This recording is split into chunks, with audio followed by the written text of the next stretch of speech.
Des explosions à répétition dans le territoire de Béni après celle du 25, les jours du Noël. Et il y avait encore d'autres, comme récemment celle de Oicha. On en parle aujourd'hui avec un de ressortissants, un des hauts cadres, un de Béni, il s'agit de Djuma Balakusha. Mais aussi, on doit savoir, et le Kwakuiba na Congo, ils étaient parce que Mbokango, ici, Koufanango déjà. Là, ce sont des propos du chef de l'État à Osankourou. Est-ce c'est responsable? Et pourquoi le chef de l'État a-t-il dit ça? Aussi, nous devons savoir, c'est quoi l'union sacrée? C'est une vision, un regroupement. Aujourd'hui, toutes ces questions pourront trouver des réponses avec Djuma Balakusha, qui est l'un des membres du Palou et allié, donc tacitement et illégalement de l'union sacrée, notable du Nord Kivu, précisément à Béni, et député national à plusieurs reprises. Honorable, bonjour et bienvenue. Oui, bonjour, monsieur Alain. Le meilleur vœu. Merci, meilleur vœu à vous aussi. Voilà, on va commencer, puisque d'abord, commençons par des propos du chef de l'État qui a tenu au Sankourou à Lodja, disant ceci, je cite, Mbokango ici Koufa déjà. Vous, en tant que membre de l'Union sacrée, je crois que vous les soutenez. Pourquoi le président de la République a-t-il dit ça? Est-ce que c'est responsable d'un chef de l'État, d'un parent, père de la nation, garant du bon fonctionnement de la République, tenir des propos de ce genre? Bon, en fait, je ne peux pas avoir une réponse à la question pourquoi le chef de l'État il a dit ça, parce que je ne suis pas ses conseillers, ou je ne suis pas de près ou de loin dans tout ce qui est, tous ces discours qui sont préparés pour le chef de l'État. Donc je ne peux pas savoir pourquoi il a dit ça. Alors, vous me dites, il a déclaré cela et que est-ce responsable? Ça aussi, c'est un jugement de valeur qui me sera difficile aussi à trouver des réponses. Mais tout ce que je peux dire, c'est que je pense que le chef de l'État a dit tout haut tout ce que tout Congolais connaît. C'est-à-dire le pays est au bord d'une gouffre. Le pays est sinistré. Ça, c'est une évidence. Néanmoins, tout ce que je pouvais maintenant attendre de ce constat que le chef de l'État nous fait, qu'il nous dise maintenant, voilà ce que je viens de constater, voilà maintenant ce que je prévois entreprendre comme action pour sortir le pays de cette situation. C'est ce que je pouvais attendre. Mais apparemment, après avoir prononcé cette phrase, il n'y a pas eu de suite, c'est-à-dire des propositions concrètes ou de l'assurance donnée au peuple congolais que malgré cela, cette situation, on ne peut pas croiser les bras. Nous sommes en train de travailler pour y sortir. Et cela pouvait rassurer tout le monde plutôt que de rester dans la position de quelqu'un qui est en train de pleurnicher. Et là, ça ne va pas. Je crois qu'il y a mieux encore à dire ou à aider le chef de l'État à pouvoir prendre des options sérieuses pour la résolution de la crise congolaise. 3 ans. Il est à la tête de la République démocratique du Congo, c'est-à-dire après son entrée, premier mois ou 2, 3, 4 mois, il n'a pas fait l'état des lieux pour constater et commencer à travailler, pour lui dire aujourd'hui, dans quelques mois, pour aller aux élections. Non, mais vous avez dit il n'a pas fait l'état des lieux. Non, c'est une question, parce que non, vous êtes... C'est qu'il a fait l'état des lieux. Et c'est cet état des lieux qu'il a fait, qu'il annonce. Donc l'état des lieux, on peut le faire en 1 semaine, en 1 an, à 2 ans, 3 ans, lui, selon les circonstances. En 3 ans, pendant qu'il a un mandat de 5 ans.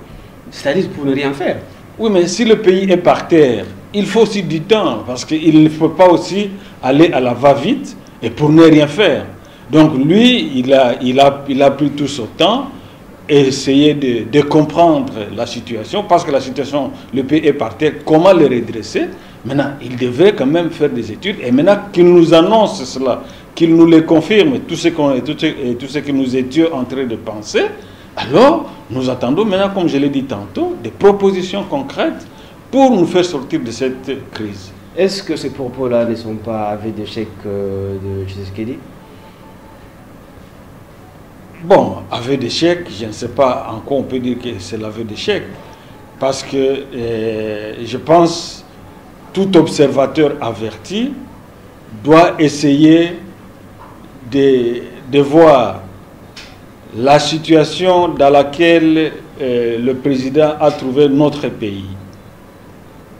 Comment il peut se casser en 1000 morceaux pour pouvoir sortir ce pays de cette situation. Comment lui, en tant que le numéro 1, doit donner l'impulsion à cette population pour qu'elle se mette au travail afin de sortir le pays de cette situation de catastrophe, de sinistre total. Et là, cela passe par que tout le monde, que ce soit le chef de l'État, que ce soit le gouvernement ou la population, notamment les parlementaires, qu'ils reconnaissent l'état de sinistre de ce pays. Il ne faut pas nier, le pays est sinistré. Maintenant, tant qu'on n'a pas reconnu que le pays est sinistré, c'est pourquoi je salue quelque part les déclarations du chef de l'État, c'est-à-dire lui-même reconnaît le sinistre. Alors, tant qu'on ne va pas reconnaître tous que ce pays est sinistré, nous allons toujours avoir des solutions à l'emporte-pièce, du genre solliciteur de crédit, le Fonds monétaire international, et ceci, alors que quand on est dans un pays où on est en train de pleurer qu'on nous donne 100 millions comme crédit et que dans son propre pays, on a des gens qui détournent 200 millions, 80 millions, 300 millions, mais cela veut dire qu'il y a un problème. Donc, nous devons effectivement arrêter net cette hémorragie pour aller de l'avant. C'est-à-dire, alors, je me rappelle, le projet de société du Tshisekedi Tshilombo parlait d'un budget de 100 milliards de dollars dans 10 ans, c'est-à-dire 5 ans, on devrait avoir 50 milliards de dollars. Et tout ça parce qu'elle avait déjà planifié, il connaissait déjà très bien le problème de la République démocratique du Congo. Est-ce que tu ne trouves pas que ce n'est pas le moment de pleurnicher, de dire les choses?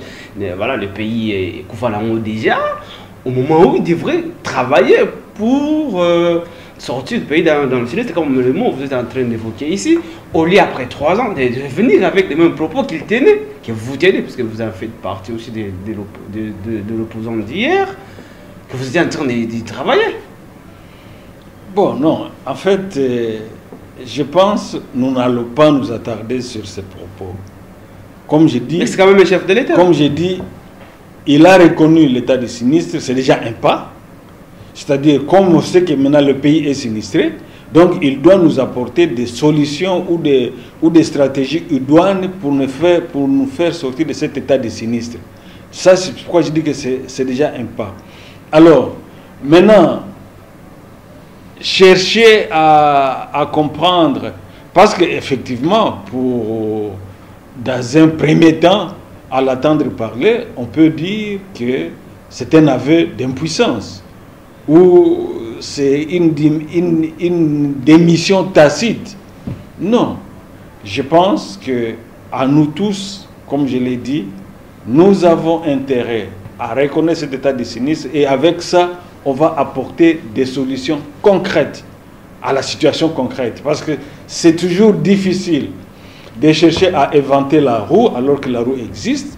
Donc, un pays sinistré, voilà au moins les agrégats auxquels on doit beaucoup plus agir pour faire ça. Ce n'est pas pour rien qu'il y a eu un plan Marshall. Je vais vous poser une question. Oui. Pourquoi vous indexez hier Kabila si vous-même, les opposants bien sûr, vous n'avez pas des pistes de solutions pour changer le pays dans 1 ou 2 ans? Puisque tout le monde sait qu'arrivé de Kabila, le père, dans 1 an, on sentait déjà qu'il y avait un président de la République, qu'il y avait des choses qui changeaient, qui bougeaient. Mais vous, 3 ans, maintenant, vous commencez à faire reculer en arrière pour commencer à dire que le Mbogamon est couffant en haut déjà. Nous devons réfléchir comment y faire. Non, on ne fait pas de rétro-pédalage. Non. Ici, on a indexé Kabila parce qu'il était en train de tuer les pays. Et vous-même, vous le voyez, nous constatons qu'aujourd'hui, le pays est dans une situation terrible. Que vous... D'ailleurs, J'ai un de mes neveux qui est venu ici à vacances, qui vient du Canada. Il me disait, oncle, mais comment vous arrivez à vivre ici? Nous sommes dans un pays de chaos permanent. À tout moment, la moto peut vous écraser, la voiture. Donc, c'est un chaos permanent. C'est ça la situation. Vous voyez, même un jeune homme de 20 ans, quand il vous tient ce genre de propos, allez-y comprendre. Même s'il ne vit pas ici, mais les quelques jours, parce qu'il est arrivé le 31, les quelques jours qu'il vient de passer ici, lui tire cette conclusion. Donc, c'est qu'effectivement, c'est une réalité. Donc, je reviens à la question que vous avez posée. Vous dites, il avait promis un budget de 100 milliards, et voilà maintenant, rien ne s'est fait de tout ça. D'ailleurs, pour moi, je me disais, compte tenu des potentialités que le pays a, je pense même un budget de 100 milliards, c'est ridicule. Quand nous avons d'autres pays qui ont des budgets de 300 milliards, 400 milliards, même des pays moins peuplés que les nôtres ont des budgets de 10 milliards, 15 milliards.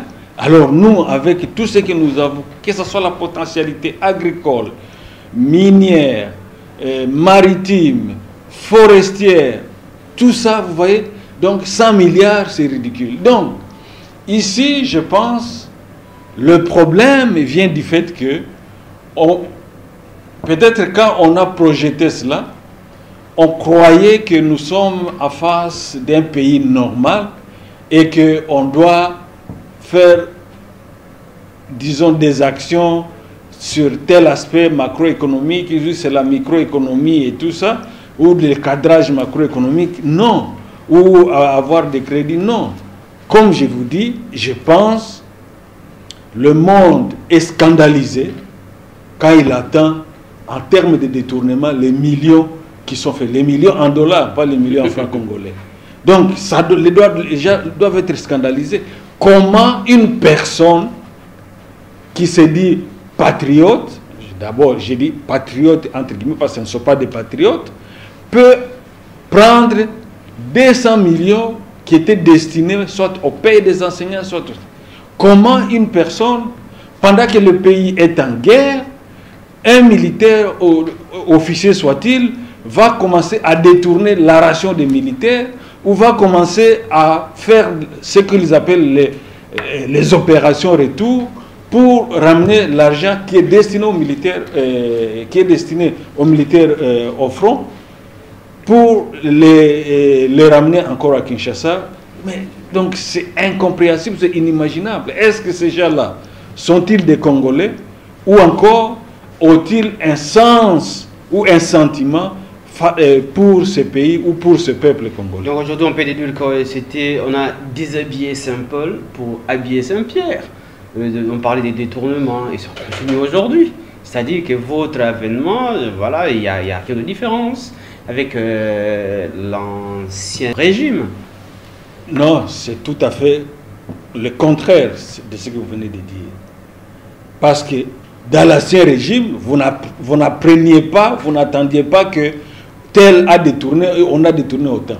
Mais ici, maintenant, on commence. C'est une guerre qu'on est en train de mener. Donc, ce n'est pas aussi facile de mettre, parce que c'est tout un réseau. D'ailleurs, je me rappelle... D'abord, parlons puisqu'on parle de votre régime. Aujourd'hui, essayons de parler. Vous êtes dans l'union sacrée. D'abord, c'est quoi l'union sacrée? Personnellement, vous dites je suis dans l'union sacrée, mais je ne sais pas te dire concrètement c'est quoi l'union sacrée. Est-ce que l'union sacrée, est-ce une plateforme? L'union sacrée, est-ce un regroupement? L'union sacrée, c'est... Au début, j'attendais les gens dire l'union sacrée, c'est une vision du chef de l'État. Ah, donc si c'est une vision du chef de l'État, je ne veux pas dire que je suis de l'union sacrée. Quelle personne ne peut pas être une vision? Vous voyez? Donc si l'union sacrée, c'est une vision du chef de l'État, donc qu'on peut, à d'autres termes, appeler comme programme du chef de l'État, c'est qu'on adhère au programme. Donc, alors c'est pourquoi je dis, quand même, j'étais un peu dérangé quand vous disiez je suis membre de l'union sacrée, moi-même ça me tiquait, parce que je me posais la question, bon, c'est quoi l'union sacrée et en quoi je suis membre? Si c'est une plateforme, c'est qu'on adhère autour des idées de cette plateforme et on est membre d'une plateforme. Et la plateforme a toute une structure. Mais je me pose la question et je vous la pose aussi. C'est quoi la structure de l'Union sacrée? C'est-à-dire un président ou un secrétaire général, un bureau politique ou je ne sais pas. Bon, si vous pouvez me donner encore des réponses là-dessus, comme ça je peux facilement vous répondre. Je rappelle que vous êtes parmi les hauts cadres du Palu allié. Palu allié qui a adhéré facilement à l'Union sacrée. Tacitement, vous êtes membre de l'Union sacrée. Mais aujourd'hui, vous n'avez pas dit c'est quoi l'Union sacrée. Aujourd'hui, alors c'est quoi? Puisque enfin, la population doit savoir quand même. Non, c'est pourquoi je vous ai posé la question. C'est quoi quelle est la structure de l'Union sacrée? Oui, c'est une très bonne question que vous devrez répondre pour que la population comprenne. Non, c'est ce que non, la population doit se poser la même question. Ce que je suis en train de vous dire, ça ne fait pas seulement de moi. Ce sont des différentes questions de la population qu'elle se pose. Et moi, je les répercute. J'en profite de votre antenne pour essayer de faire ressortir ce que la population est en train de dire très haut et très bas, ou elle n'a pas l'occasion de pouvoir le dire. Prenons l'hypothèse que vous également, vous êtes comme moi, ignorant de ne pas savoir c'est quoi l'Union sacrée, mais vous êtes toujours. Mais pourquoi ne pas se retirer d'un truc que vous ne maîtrisez pas? Il n'y a ni la tête ni la queue. Non, quand vous dites se retirer, ouais, c'est pourquoi je vous ai dit, c'est quoi l'Union sacrée? Est-ce une plateforme? Parce qu'on se retire de quelque chose. Mais alors, quelque chose, comme j'ai dit, ce que j'ai beaucoup attendu, on parle de la vision du chef de l'État. Donc, comment tu vas te retirer de la vision de quelqu'un? Permettez-moi de vous dire une chose. Est-ce que réellement ce n'est pas vous, de l'opposition, l'ancienne opposition aujourd'hui majoritairement au Parlement et même à la présidence, que vous êtes en train de tuer vraiment la République démocratique, comment fait que votre désordre? Vous faites des choses, ça connaître ni les tenants non plus les aboutissants. Non, vous savez... C'est-à-dire des ordres dans le désordre. Non, c'est une conclusion hâtive. C'est-à-dire, les désordres, ce que vous appelez désordre chez nous, c'est que nous sommes, je vous ai dit, nous sommes dans un pays sinistré. Donc on est en train de se démerder comme nous pouvons, excusez-moi le terme, comme nous pouvons pour sortir de ça. C'est ce que vous donne. Écoutez. En ajoutant encore des trucs là qu'on ne connaît pas sa définition. Je vous donne une image claire. Ok. Un immeuble s'est effondré, il a des décombres. Qu'est-ce qu'il faut faire? On doit commencer à faire sortir ces pierres et tout ça. Ça, vous allez appeler ça désordre? Non, on doit dégager pour effectivement maintenant nettoyer ou pour encore ériger un autre immeuble. Donc, ce n'est pas du désordre, mais on est en train de préparer le terrain pour reconstruire un autre édifice à cette même place.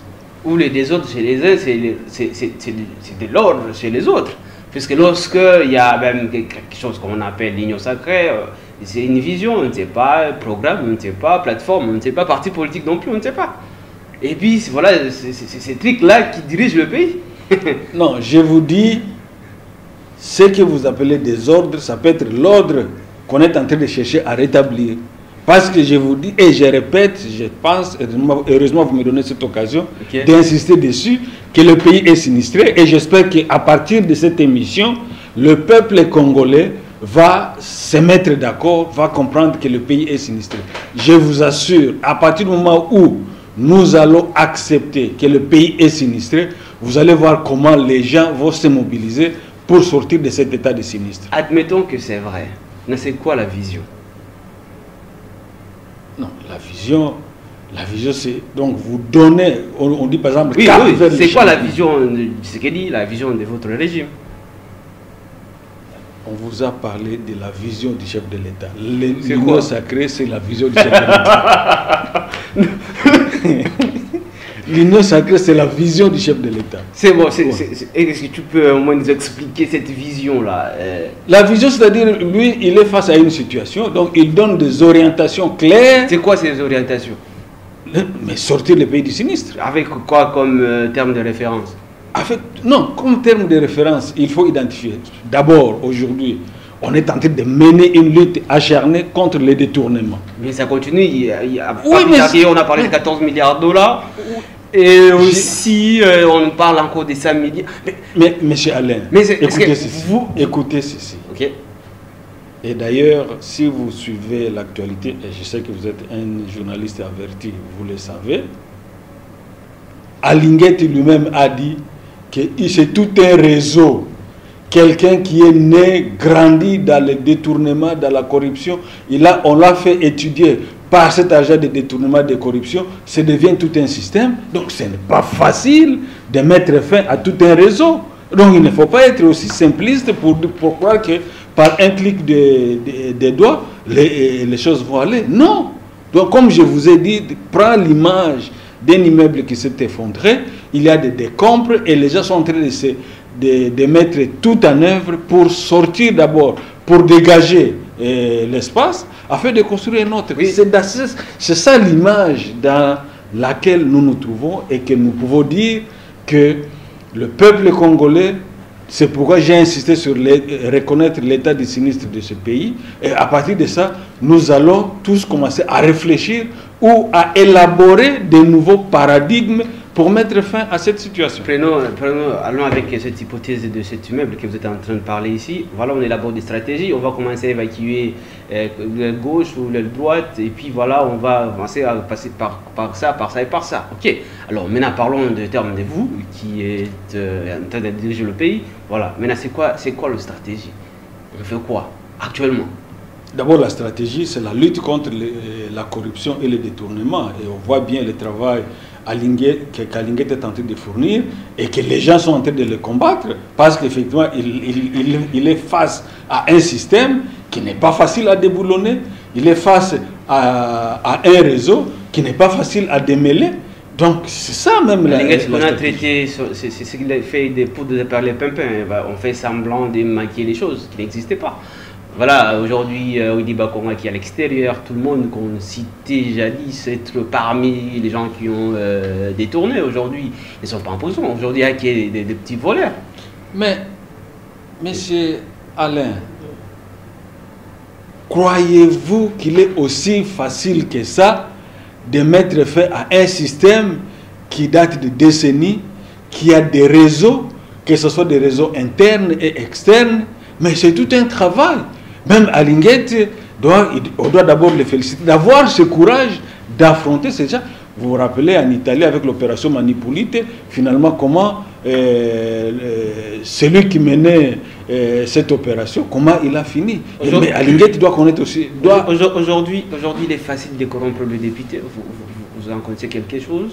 Un député aujourd'hui, il est sur la liste du PPRD, demain il est de l'IDPS, voilà, de votre union sacrée, facilement, il change de camp en plein mandat, des choses qui ne se fera jamais peut-être dans notre pays sérieux, mais aujourd'hui ça se fait ici, sous votre régime, et ça ne vous dérange pas? Alain, ça ne me dérange pas du tout, à ce sens que la transhumance, ça ne date pas d'aujourd'hui. La transhumance, c'est d'un individu. Mais changer de camp. Vous êtes dans la majorité aujourd'hui, dans l'opposition, et de changer en plein mandat, mais ça ne se fait pas.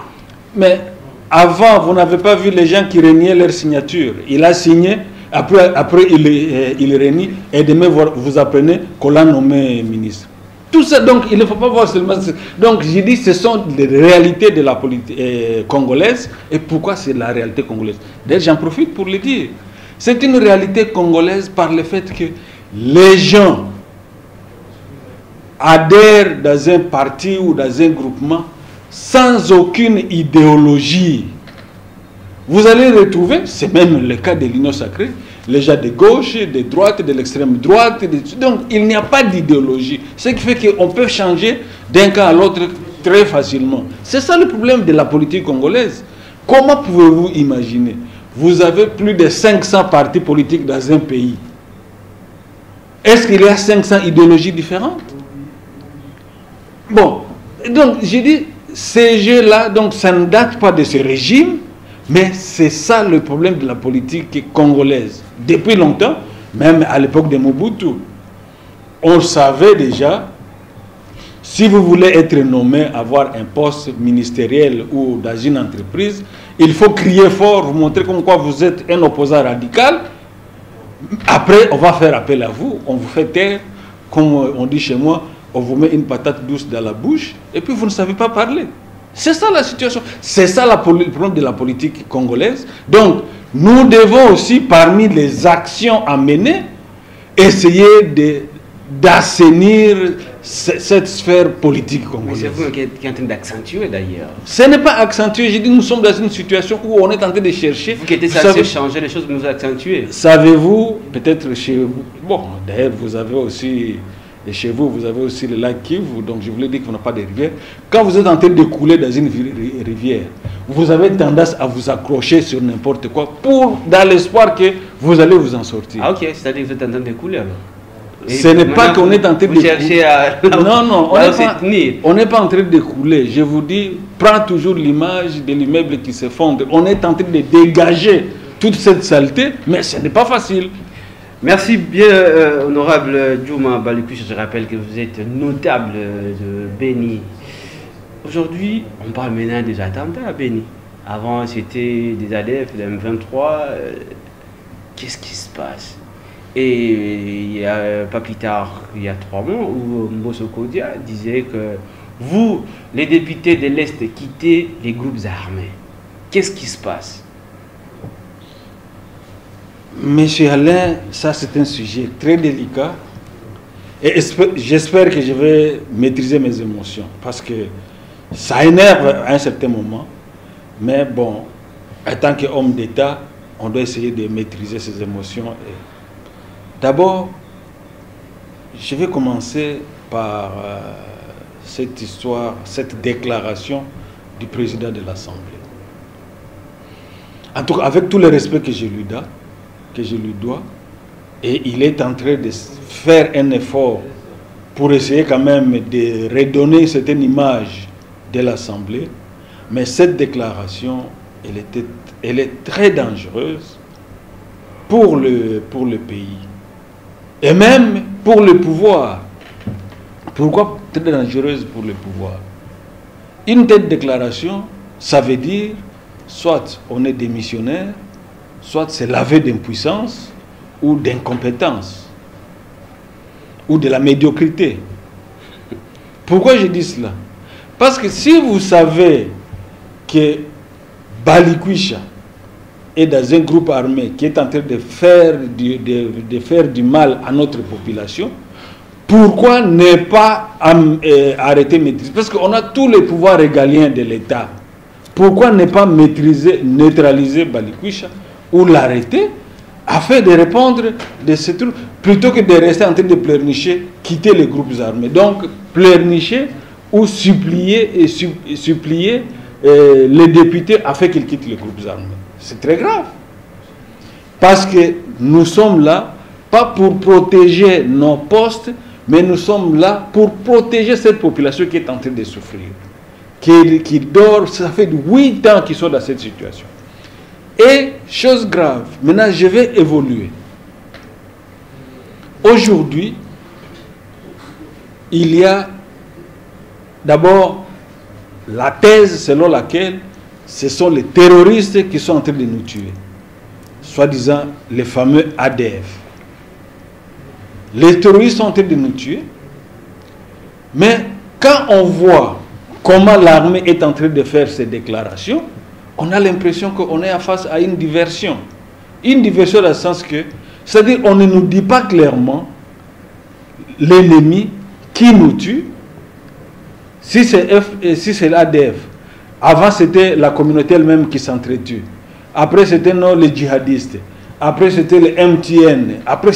Donc tout ça, ça se dit aussi quand la population vient d'être sérieusement massacrée et on apprend que non, on vient maintenant de neutraliser l'ennemi, on a occupé Moalika, on a occupé Kampiamiba, on a occupé, et que maintenant l'ennemi est neutralisé.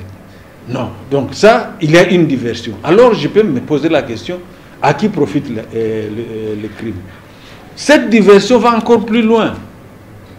Elle va plus loin quand on nous parle que non, ce sont les Nandes qui s'entretuent entre eux. Ce sont les islamistes et les musulmans. Donc ça s'est développé une islamophobie au niveau de Beni. Heureusement, ce qui a sauvé Beni face à cette campagne d'islamophobie, c'est que dans nos familles, on peut retrouver dans une même famille plusieurs religions. On va avoir, moi dans ma famille, nous avons des musulmans, nous avons des prêtres qui est même en Italie, un oncle qui est en Italie, nous avons des anglicans, nous avons des animistes, surtout que c'est une famille royale. Bon, nous avons un peu de tout. Donc ce qui fait que quand vous venez avec votre campagne pour montrer que ce sont les musulmans qui sont en train de tuer les gens et tout, et or il connaît les musulmans dans son entourage, c'est pourquoi cette campagne n'a pas tenu. Mais vous allez voir que c'était vraiment une campagne bien orientée. On va dire, on a arrêté Jafar, on a arrêté Abdelmajid, on a arrêté, ou bien on a arrêté Kasereka, on a arrêté Kabou, pour montrer que ce sont les Nandes qui s'entretuent ou qui sont dans les groupes armés. Oh, soyons réalistes. Il peut y avoir des Nandes dans ce groupe armé. Parce que l'ennemi recrute dans cette population. Effectivement. Il recrute dans cette population, mais ce n'est pas pour autant qu'on va dire que ce sont les Nandes, donc on va généraliser et dire que ce sont les Nandes qui sont en train de s'entretuer entre eux. Ces gens-là sont recrutés, un petit $50, on recrute un jeune homme, Kasereka ou Kambale ou Kambassou, et puis bon, il se retrouve là, et vous l'attrapez, vous commencez à chanter. Donc je me dis, pourquoi cette diversion que l'armée nous fait? Enfin, mais on a, depuis le général Baouma, d'heureuse mémoire, on avait dit que ces ADF sont déjà neutralisés. Et à l'époque, il disait qu'il ne reste que 5% qui va sortir de la brousse. La faim va les faire sortir de la brousse. À la mort du général Baouma, ces gens-là qui étaient supposés neutraliser reprennent le poil de la bête. Le massacre va encore s'intensifier. Leur zone même de massacre ou d'influence va encore s'élargir. Mais on se pose la question. Comment se fait-il que notre armée jusque-là, ça fait 8 ans, on n'arrive pas à aller à bout de ce groupe qui était déjà supposé neutraliser. On peut encore se poser d'autres questions. Comment, pendant 8 ans, on est en train de nous massacrer, on ne sait pas qui nous massacre, mais aussi notre gouvernement. Et là, c'est une interpellation de notre gouvernement. Utilise toujours les mêmes méthodes. On ne veut pas changer le fusil d'épaule. Les gens parlaient, même il y a eu des enquêtes parlementaires, j'étais même dans une démission d'enquête parlementaire, où nous avons dénoncé l'affairisme dans l'armée. D'ailleurs, le chef de l'État lui-même l'avait reconnu, qu'il y a la magouille dans l'armée et tout ça, où on a dénoncé cela. Mais curieusement, c'est cette même armée à qui on confie encore d'autres tâches supplémentaires, notamment le fameux état de siège.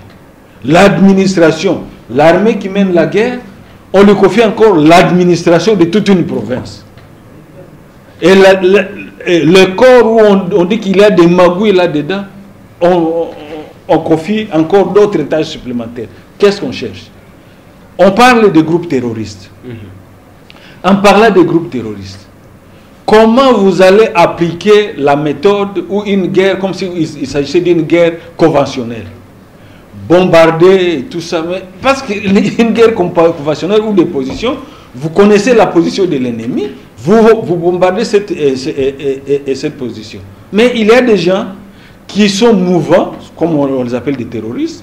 Par définition, les terroristes, ce n'est pas un groupe armé, ce sont des individus, 10, 3, 4, par-ci, par-là, qui mènent des actions, des sabotages ou des terreurs. Mais on continue à mener toujours la même chose. On envoie des munitions et des munitions, on envoie des tenues, des rations, comme si il s'agissait d'une guerre. Mais résultat des courses, je vous informe que certaines enquêtes ont montré que je ne sais pas si c'est le Codeco ou la Codeco qui est en train, le Codeco, qui est en train de faire la terreur à Ituri, a les mêmes armes que les FRDC. Allez-y comprendre. Ces mêmes personnes ou même les massacreurs ont les mêmes tenues que celles du FRDC. Allez-y comprendre. Donc, c'est qu'il y a ce trafic d'influence, non, ce trafic dans la région qui fait que même les armes et les fameux ADF et la Codeco et je ne sais pas quel autre groupe armé ont les mêmes armes que le groupe armé. Et effectivement, on voit tout un bataillon qui fait mouvement avec l'armement quelque part, soi-disant aller combattre l'ennemi, et puis après il se focalise dans la nature et il abandonne l'arme là-bas au front. Donc c'était une façon de pouvoir livrer l'arme à l'ennemi. Donc voilà moi tout un travail. Je dis que moi tout ce que je demande au gouvernement, de changer de paradigme, de voir comment faire face à ça. Bon, maintenant on vient encore de faire appel à l'armée ougandaise. On est en train de voir ce que l'armée ougandaise est en train de faire. Bon, ça semble avoir de la calmie. Si ça va apporter des résultats ou ça va mettre fin à ce massacre, on va les saluer. Mais moi, quand même, j'ai des réserves. J'ai encore l'expérience de l'opération Umoja Wetu, où les Rwandais sont entrés au Congo, soit ils à venir lutter contre le FDLR, mais on n'a jamais mis fin au massacre ou à l'insécurité dans le sud de la province du Nord Kivu. On n'a jamais su combien de militaires sont entrés et combien sont ressortis. Et aujourd'hui, on parle des militaires ougandais qui sont entrés. Alors qu'à son temps, certains observateurs disaient que ces fameux tueurs sont soutenus par l'Ouganda. La preuve, Djamil Mukulu est là, on l'a arrêté, mais on ne l'a jamais livré au Congo et il n'a jamais été jugé. On ne sait pas qu'est-ce qu'il est devenu. On parlait déjà du M23. Ces M23 ont reçu l'hospitalité des autorités ougandaises. Ils sont là, alors qu'on dit que ce sont ces gens qui sont dans le massacre. Donc, maintenant, ce sont ces gens-là qu'on demande de venir mettre fin. Comme je l'ai dit tantôt, s'ils mettent fin, on va saluer, mais moi j'ai des réserves. Parce qu'aujourd'hui, c'est comme si on est vers la fin du plan de balkanisation de ce pays. Parce qu'on apprend aussi, au Sud Kivu, aujourd'hui, ça bouge. Des troupes burundaises. Oui, au Sud Kivu aussi, ça bouge. Makani toujours continue à faire ses aventures, qu'on n'arrive toujours pas à neutraliser, mais qu'on sait que souvent, il va au Rwanda. Les troupes burundaises vont entrer. La police rwandaise veut entrer. On réitère l'exploit encore de l'AFDL, c'est-à-dire l'armée ougandaise, rwandaise et burundaise ont envahi le Congo et on dit que ce sont les Congolais. Voilà encore dans quelle situation. Tout ça, ce n'est pas la naïveté du Congolais, on est tout hospitalier ou c'est quoi en fait? Est-ce que ce n'est pas nous sérieusement le problème? Non, ce n'est pas un problème. On parle de nos autorités qui sont naïves ou qui semblent ne pas maîtriser les choses, la population qui fait que constater et c'est taise après. Non, d'abord être hospitalier, ce n'est pas mauvais. Le Congo, c'est un pays hospitalier par excellence. Le Congo a accueilli les Angolais. Ils vivent ici au Congo, d'ailleurs d'autres même, on croit que ce sont des Congolais. Nous avons accueilli des Centrafricains. Donc le Congo est un pays hospitalier par excellence. Seulement, vous parlez de naïveté? Non, je dis que je pense que c'est beaucoup plus l'absence de volonté politique. Comme j'ai dit, ou alors on est face à une situation qui nous dépasse et nous ne voulons pas dire nous nous asseyons, essayons encore de réfléchir, comme j'ai dit, comment est-ce que nous ne pouvons-nous pas changer le fusil d'épaule? Ici, on nous parle de terroristes. Est-ce que c'est nécessaire de venir avec des bombardiers c'est nécessaire de venir avec des chars pour combattre les terroristes. C'est ça, la question. C'est pourquoi je dis que 8 ans durant, on continue toujours avec les mêmes méthodes, mais on se demande, mais qu'est-ce que nous voulons ou qu'est-ce que nous cherchons? C'est-à-dire, est-ce que le problème est mal posé? Voilà, il n'y a pas moyen de trouver de bons résultats.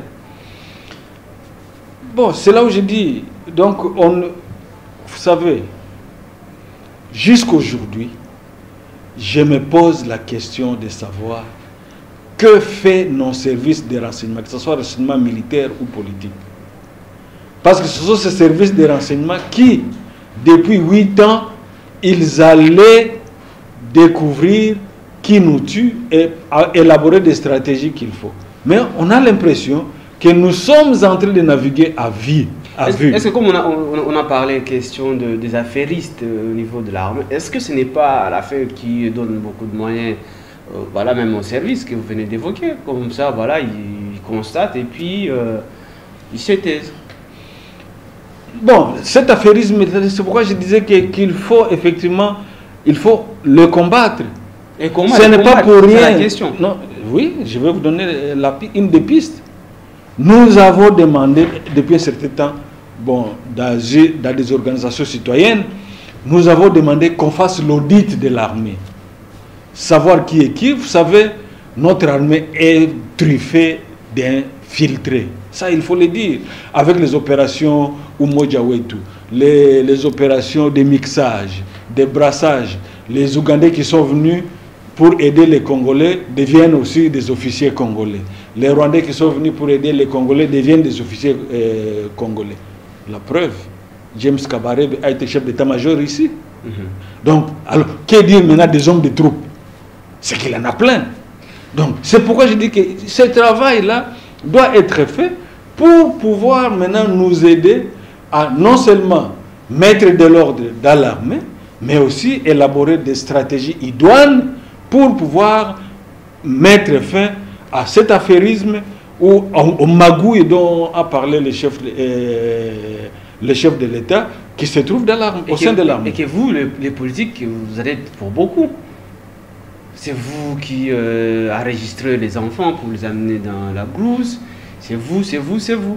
Non, non, ça, ce n'est pas vrai. C'est vous qui profitez de tout ça. Non, non. Et pour avoir quelque chose, gain de cause à Kinshasa, il faut faire des bruits dans les territoires de Béni, faire tuer les gens, et après vous serez récompensé d'une manière ou d'une autre. Non, non, ce n'est pas ça. Nous avons vu comment on a libéré quelques rebelles de l'Ituri, on ramène là-bas, et puis les choses s'échauffent encore. Est-ce que ce n'est pas vous également, les politiques, qui ne veulent pas que les choses changent? Non, allez, je vais t'aider. C'est vrai, les politiques y est pour beaucoup, mais pas pour cette raison-là. Ça, ce sont des arguments à l'emporte-pièce qu'on avance pour dire que non, ils recrutent, ils sont dans les groupes armés et tout ça. Non, le politique y est pour quelque chose, je l'ai dit, parce que effectivement, le Parlement ne joue pas son rôle. Son rôle de contrôler le gouvernement. Il y a toujours l'influence des partis politiques, des mots d'ordre qui sont donnés pour voter, même contrairement à la conscience même du député. Voilà un peu le problème. C'est ça le problème. Donc, la question, que le politique joue son rôle, contrôler le gouvernement.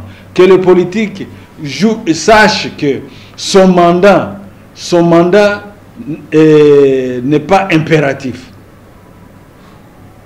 Donc son mandat, il doit jouir librement de son mandat. Plutôt que d'avoir l'épée de Damoclès qui est un parti, si vous allez à l'encontre, on vous exclut ou bien vous démissionnez si vous ne voulez pas, comme ça vous perdez votre mandat.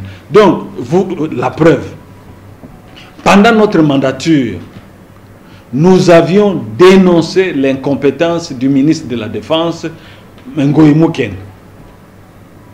Et on avait déjà initié la motion de défiance pour le faire tomber. On l'a vite changé, on l'a remis, on l'a mis aux hydrocarbures, on l'a fait sortir du ministère de la Défense. Curieusement, quand il y a eu le gouvernement Ilunkamba, on remet la même personne à la Défense. Quelqu'un qu'on avait décrié comme étant incompétent.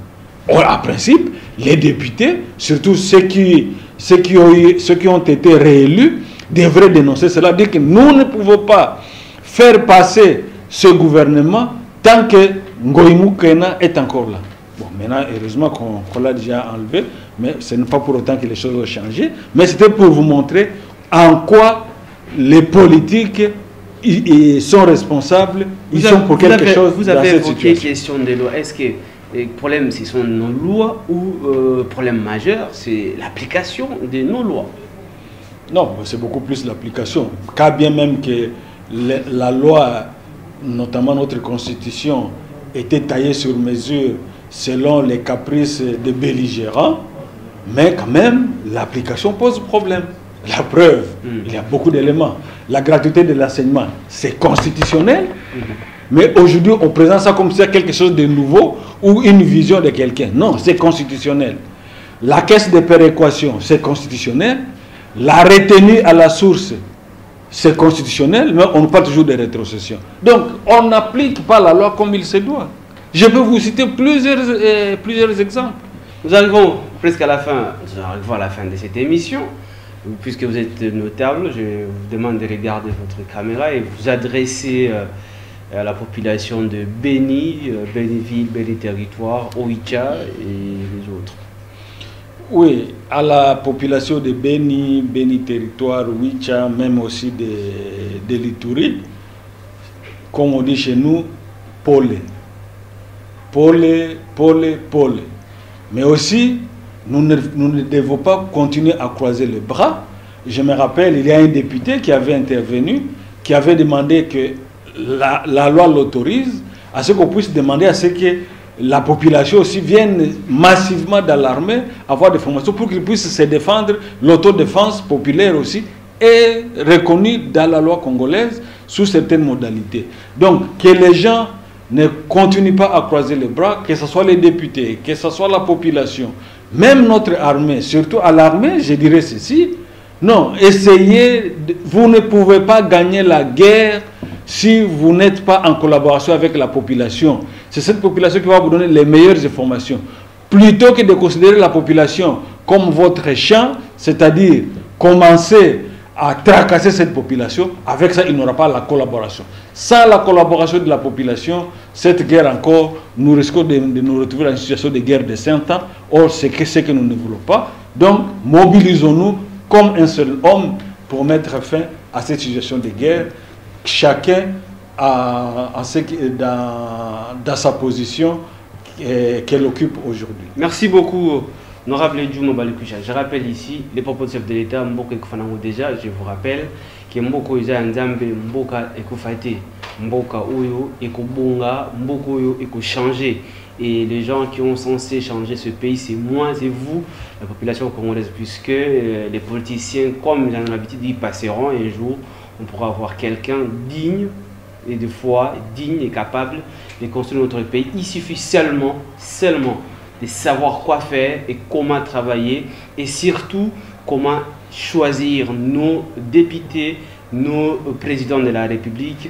Et à ce moment-là, nous saurons si réellement ce pays et si Ekofanango déjà. Tout dépend de nous, tout dépend de ce que nous faisons comme vote, c'est-à-dire en 2023. Il faut nous préparer conséquemment pour savoir qui il faut, à la place qu'il faut, il faut le savoir. Messieurs et dames, vous le savez, nous sommes déjà à la fin de cette émission essentielle. Vous avez constaté qu'on n'a pas tourné cette émission avec notre décor habituel parce que nous sommes dans une période festive. Voilà, tout doit briller. Mais nous vous rappelons qu'à la prochaine occasion, à la semaine prochaine, nous allons retrouver notre décor habituel. Fin de cette émission et merci une fois de plus à l'honorable Djouma Balikoucha d'avoir répondu à cette invitation. Merci beaucoup. Merci d'éclairer l'opinion. Merci également de croire qu'il y a un